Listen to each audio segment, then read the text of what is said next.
I'm very happy to introduce Siera Erazo. Her topic is smarter metadata with AI. Siera is a curator of collections at the NASCAR Hall of Fame, where she oversees the care, interpretation, use, and exhibition of the museum's permanent collection. She started out in advertising, then worked in the Chicago area art. She started out in advertising, then worked in the Chicago area museum community as a curator, archivist, exhibition developer, and consultant. Siera holds a master's degree in public history from Loyola University Chicago and spent her undergraduate years as a Tar Heel at UNC Chapel Hill, where she studied journalism and history. When she's not preserving history, you'll find her enjoying a cup of coffee, hiking with the family, or watching a race. Let's give a big welcome to Siera to our roundtable. Everybody, like you said, I'm Siera, and I'm going to talk about smarter metadata with AI. As he mentioned in my intro, I am, the curator of collections. I'm an advocate for our permanent collections. I assist in exhibition development at the Hall. And for this presentation, I develop and manage our outsourced digitization program that we have here at the Hall. So I can go ahead and get started.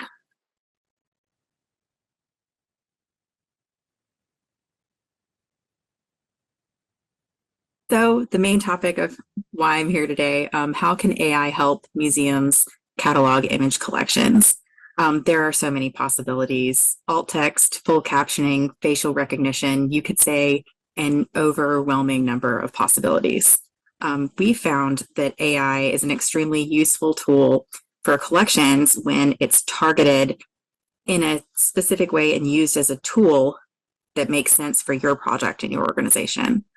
This presentation focuses on AI in the context of that and how we used it to solve a specific problem that we had. Our problem: we have more photographs than we can handle to catalog in-house within the bounds of our budget and within the bounds of what our staff time looks like. So we got to thinking, can AI help us be more efficient than we can be as a small team with a defined budget? And so far the answer is yes. Like any project, this one requires a great team and thoughtful planning. And I'll talk about how the NASCAR Hall of Fame is developing our project to use AI for smarter metadata, and how we're partnering with Pixel Acuity and DT to isolate specific data points to enhance the metadata of our photographic collections. The case study is, NASCAR Hall of Fame motorsports photography. Being a Hall of Fame for an active motorsport, we have a pretty specific targeted collection. The permanent collection itself includes, what you would think of relating to racing: uniforms, flags, trophies, anything from metal and wood to grandfather clocks, archival materials, library and newsprint, moving image, and motorsports photography. The core of that collection is the R.J. Reynolds American Tobacco Company collection from the Winston Cup Series, which spans from 1971 to 2003, and then the Pure Oil collection, which goes from the 1940s to the 1990s. It includes images from professional motorsports photographers, fan collections. There's all kinds of different levels of quality in the images. And it's just an area of our collection that continues to grow. So it's something that we have to really plan for and be ready to do something about. A little bit about my institution for those of you who might not know what the NASCAR Hall of Fame is. We opened and inducted our first class in May of 2010. We're a partnership of a legal agreement of 3 different entities. We're operated by the Charlotte Regional Visitors Authority. Our property is owned by the City of Charlotte, and we're a licensee of NASCAR, who we work really closely with. We have 3 floors of exhibition space, and a lot of that turns over annually, just with the fact that we're, an active sports season that has a new season every year, and then we induct a new Hall of Fame class every year. And then there's a nearly 300-person seat theater kind of in the middle of all those. As we developed our project, we had to consider a lot of different things, and right from the beginning, who are internal stakeholders, who in my institution uses or could use these photographic collections. I met with people across the organization: PR, marketing, education, operations, gift shop, and most importantly, IT. If we start digitizing, do we have somewhere to put it? I had to consider our internal mission statement and other philosophies that my organization might have that would affect what we're doing. In this context, the CRVA has an AI philosophy. So I had to make sure that, I'm following the NASCAR Hall of Fame mission, which includes tenets of the Hall being recognized as the home for honoring NASCAR's evolving history, heritage, and traditions. So I had to keep that in mind as I developed the project. Is this project going to forward our institution and forward our mission? The CRVA AI philosophy outlines an employee-first approach to AI. So it has to be in line with our company values. We have to keep in mind privacy and transparency, addressing bias and misinformation that kind of comes along with using AI, and following ethical and legal standards that are out there already as we approach the project. After all of that, we decided, yes, we want to digitize, and yes, we want to figure out if we can extract some things using some of these more efficient tools while we're at it. And since we didn't really have the time or the skill set or the budget to develop an internal program, we decided to go with an outsourced program, and we looked for a vendor that could do both, because internally, while we have some other people that touch this project, I'm the main project manager and it's not my only responsibility. So I had to make sure, can I find a digitization vendor who can also do this AI piece of it, so we can all work together and it can be a more seamless project management part of the project. And as we develop the process, we got to make sure we're mitigating our risk. How much control can we have here when we're working with AI models? We have to keep in mind copyright, trademark, the publishing of images, and then, are they being used in training, which in this case, no. So all these things we just have to keep in mind as we're going. That's why we were lucky to find a partner that, had experience in the heritage sector. So how long have we been working on this project? So far it's been basically since I was hired in 2022. I started with a collections evaluation to figure out what is the size and scope of this motorsports photography collection, what collections does it include, how far are they processed physically, how much work is to be done in an organization, and then, what's the value, what's the prioritization in-house. So that really was a really important first step that couldn't be skipped. In the next year, I realized that while I've worked in digitization before and I've digitized some smaller collections, something of this size and scope was a little bit more than I had dealt with. I needed a different approach to do it. So I attended a workshop at the archiving conference when it was last held in DC. And it was about developing an outsourced digitization program. And then there was also another one with Julie McVeigh from National Geographic and Doug Pearson with Digital Transitions, talking about how they were using AI to catalog collections. They were creating, there's a whole video out there about it, where they were using the AI to write captions for the images. And it's a really fascinating project. That workshop really helped spark some ideas on workflows and how we could get our digitization project going, and spawn some ideas about, well, maybe AI could help us in a smaller, more targeted way. In 2023, we also prepped a small collection of about 800 images to digitize with a partner. That didn't go as smoothly as we wanted it to, so we took a pause and regrouped and stepped back. And in 2024, we got really lucky because we hired an intern who happened to be a motorsports fan and was interested in learning how to input metadata and work with photography collections. So she spent a really big part of her summer rehousing and numbering the collection that I'm going to talk about today and creating an Excel sheet of basic kind of box level, sheet level metadata. With that collection being, you know, further along in terms of physical processing than some of our others, and because it was from a modern era, the, you know, 1980s, 1990s, it was a natural fit for our first test. During that summer, we were also migrating our content management system from Past Perfect to MuseumPlus. So that took a lot of time and effort, but it was well worth it. We've developed some custom fields and more control over everything collections related here at the Hall.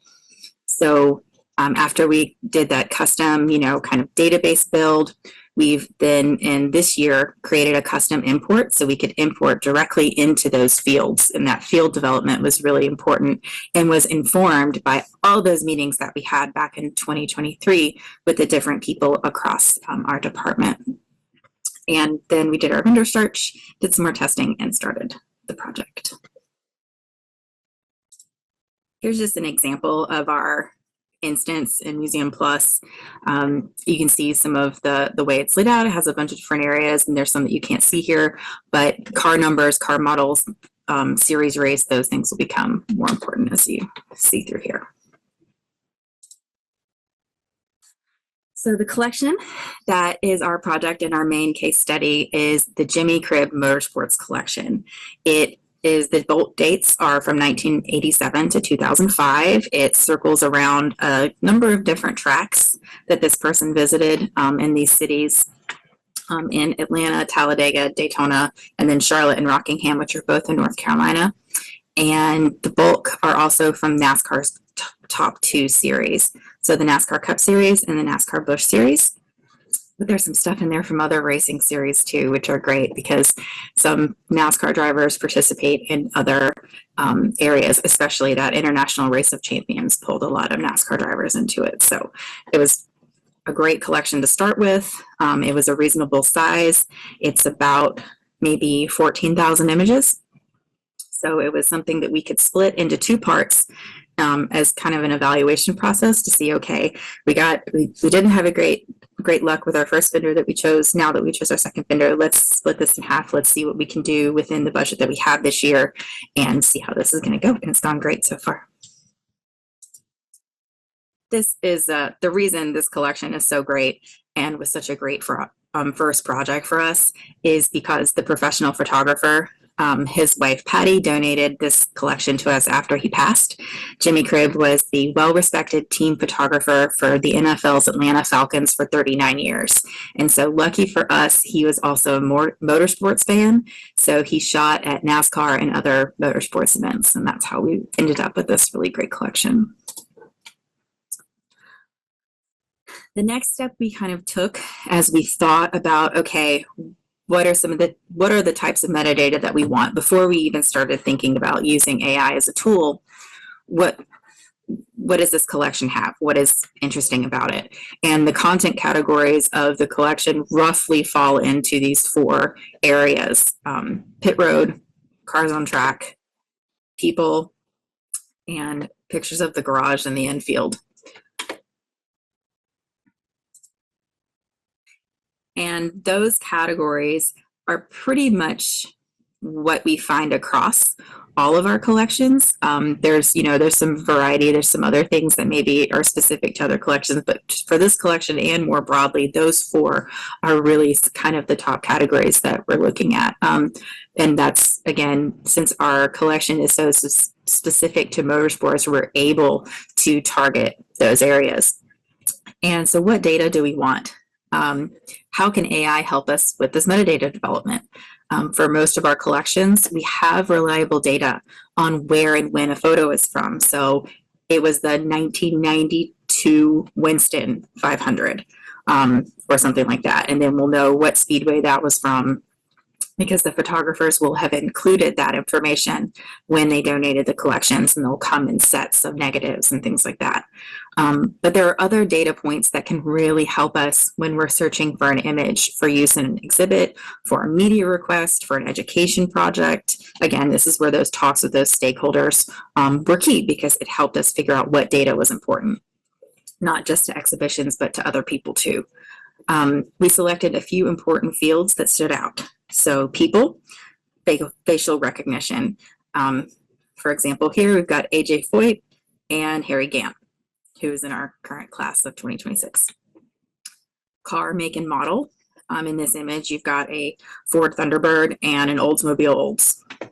Car numbers, you can see 33 and 19. And then your main car sponsors, Goal and Bullseye. So a person with a decent level of motorsports knowledge can look at these images and recite this information. But cataloging is really time consuming, and our staff is so exhibition forward in the way that we spend our time that we can't really spend a lot of time sitting with each individual picture and pulling out this kind of road data. While we do want a person to sit down and caption these images later, this stuff will really help us in that process, make it a lot faster. So we're still doing a lot of cataloging ourselves. There's still this human element, but we can use our expertise to inform an AI model as a tool for efficiency to make that process smarter. AI, we use the facial recognition. The faces were identified, much like if you have an iPhone and it'll find the face. Many of these people in our images are recognized as celebrity in standard databases, so they're recognized, but our staff is critical for the process of identifying other people who aren't recognized celebrities, so NASCAR executives, crew members, others that feature in the photos that would be nice to be able to pick out. And luckily, our staff are really good at this. Here is a good example of how the human element is really important. False positives are pretty rare with celebrities, from what I've been told by Doug Peterson, but another curator, Heather Arledge, and I were going through and identified an imposter, Richard Petty, false positive. Our executive director took a look at the picture automatically and was like, oh, nope, that's Eric Horn. So he worked for Eric Horn, worked for Petty Enterprises race team for a while. He's got the mustache, he's got the glasses, and he's pictured here working as a rear tire changer. So obviously, if we looked at the whole picture, we would know he's a tire changer. He's obviously not Richard Petty, but it was really great that our staff could, immediately just identify that and pick that out, so it wasn't misidentified in the data set when we got it back. And here is an example of kind of the spreadsheet of the different clusters that we would go through. And then, we have this need additional expert ID, and that's when we sit down with people on our staff who worked in NASCAR, who knew these people and can help us as a team to identify more faces. As we decided to work on the AI model, we were working with Pixel Acuity and Doug Peterson, and he did all of the technical work on getting this AI model to work. Each car has to be masked, so for recognition, and it's easy for the system to mask cars against the road, but it's only relatively recently that overlapping cars could be cleanly masked separately. The information on the cars could get confused or combined without being able to individually separate them out. So instead of getting a number 52 and a number 71 separate, you might get a result like 5,271, which obviously would not be very useful for us. So the key step in this process, it's a key first step to assure that we're going to get usable data to separate out those masks. We got some surprise data from the masking of the whole car itself. An exciting surprise was that because cars are some of the most studied objects in AI because of self-driving cars, they were able to create a prompt that gave us the make and model of each car. And we were able to refine that and train it by giving them, taking 100 of our photographs, giving them expert data on, yes, this is a Thunderbird. Yes, this is an Oldsmobile Olds. Yes, this is from 1993, that type of information. And they could throw that into the model and it could train it and make it even smarter. One reason that the make model ended up being important for us, here's an example. Richard Petty drove a number 43 Dodge in every race in 1975. But in 1979, he switched between a number 43 Chevrolet and a number 43 Oldsmobile, depending on the track. So if we have a binder labeled 1979, full of slides with not that much information on it, it's a breadcrumb. So that's the type of situation where you can take that in your own institutional context and figure out, okay, what are those breadcrumbs that would be interesting for us, and could AI be used as a tool to pull those breadcrumbs out? Car number is another one. It's an obvious data point for us to use in search in motorsports, and it's an easy one for AI. In NASCAR, the numbers don't move around very much. They can be found in pretty much the same spot on every make and model of race car or race truck, depending on the series. Our project is still in development, so we're still figuring out which way we want to extract the data. But according to Doug Peterson, both computer vision and multimodal large language models have a strong ability to read clear and obvious numbers. The MMLLMs, it's really hard to say quickly, have a big, stronger ability to do so if a large section of the number is blocked or at an extreme angle. So for example, an LLM could maybe recognize that this is 71, where computer vision couldn't in this image. So working together, we will pick the best method for our overall project, and that includes thinking past this collection and keeping in mind future collections, because we want to build this for this collection, but we want to keep in mind that we want to keep using it, the model being it. The car number is another breadcrumb to help us identify an image. This image is a great example of how that would be useful. From the AI would be able to tell us that it's a number 52 Pontiac with Williams as the main sponsor. And we're lucky in our industry to have Racing Reference, which is a database maintained by NASCAR. And it lets us know that Jimmy Means drove the number 52 from 1976 to 1993. And he was only sponsored by Williams Service for 2 races in the spring and summer at Talladega in 1992. So we can use, again, these breadcrumbs to find more information about a photo, especially if it's a specific research project that we're working on.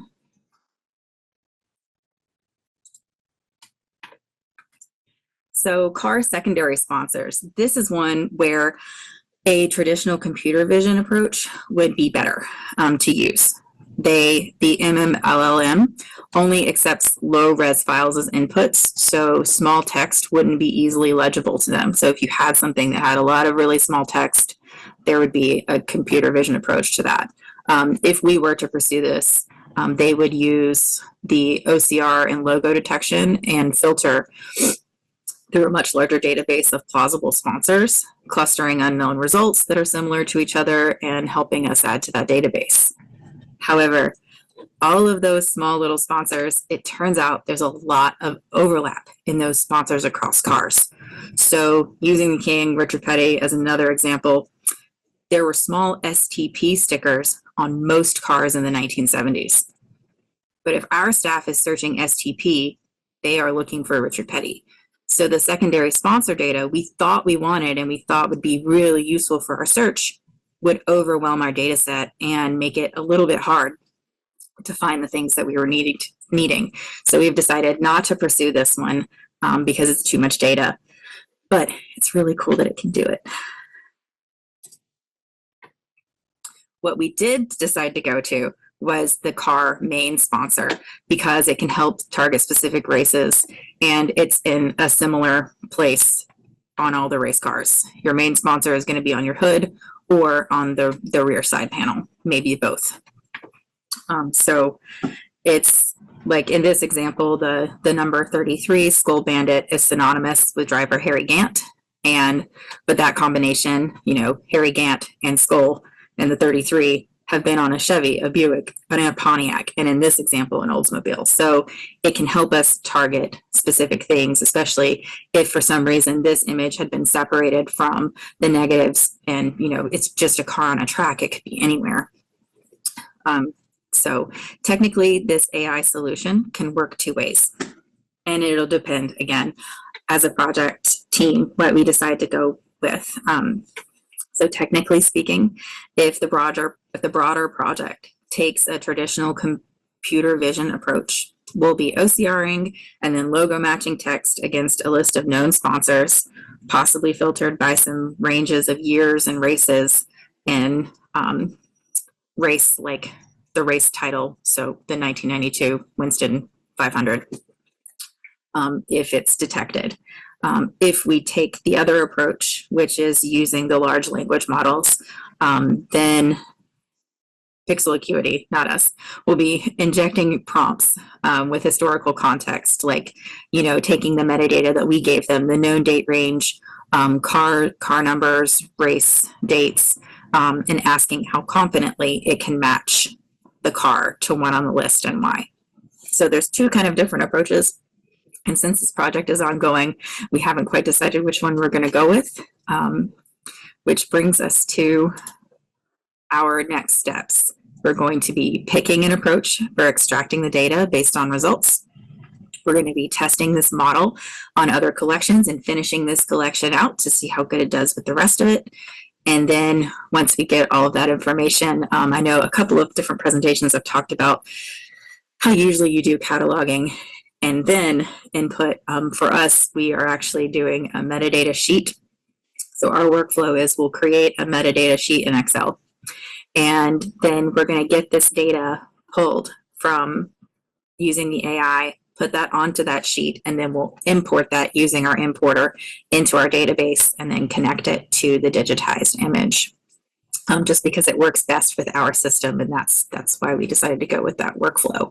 And then once we've got some collections that are fully together, we'll curate those for publication in a member portal, and I can talk more about that if anybody's interested.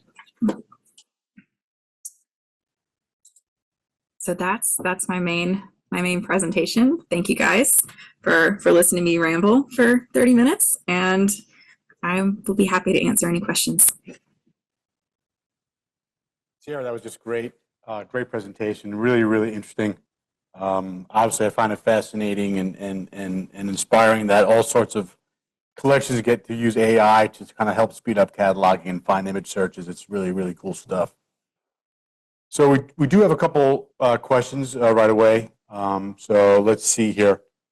You mentioned using AI to catalog other collections. So what do you have in mind? I mean, I know photographic film seems to be kind of an obvious choice, but what other collection types do you feel AI will help speed up cataloging?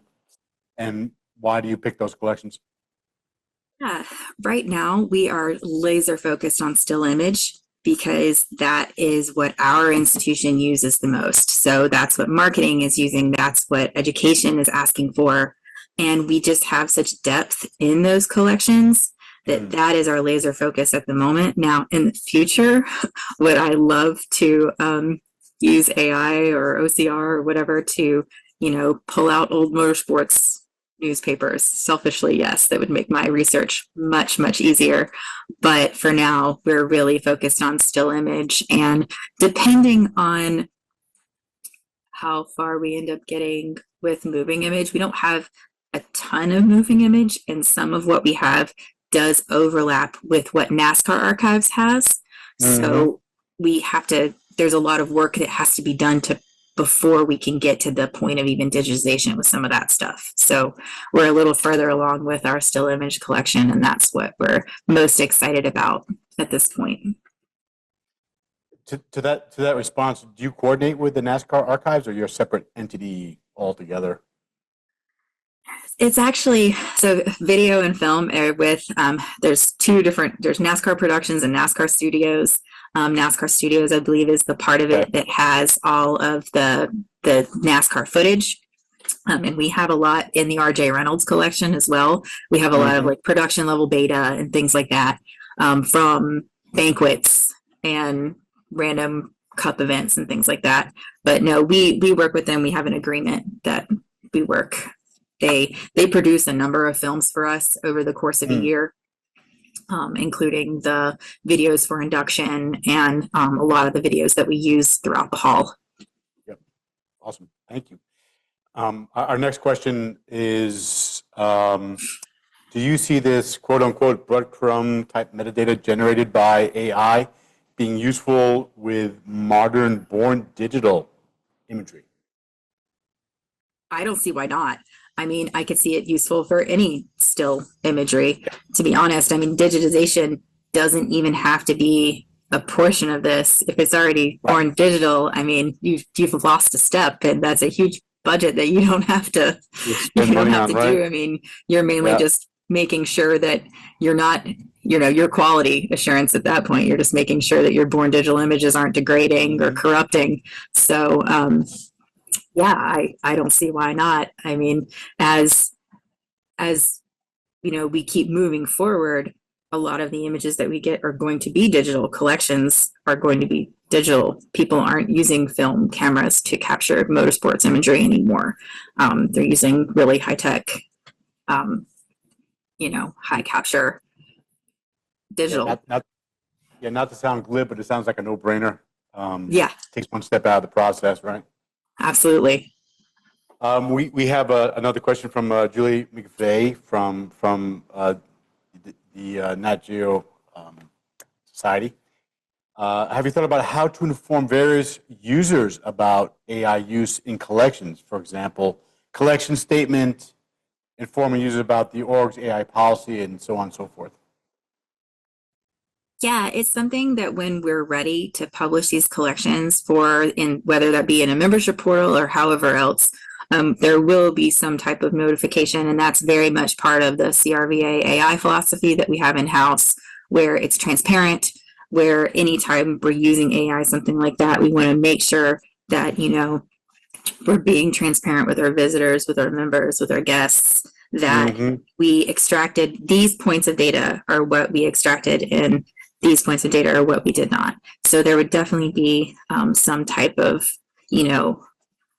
language that will be produced at the top level of the collection. It would be my assumption. We're not quite there yet, but as we work to get an e-museum component of our cataloging system, that's something that we'll definitely have to keep in mind, and is top of mind for the whole organization here. So.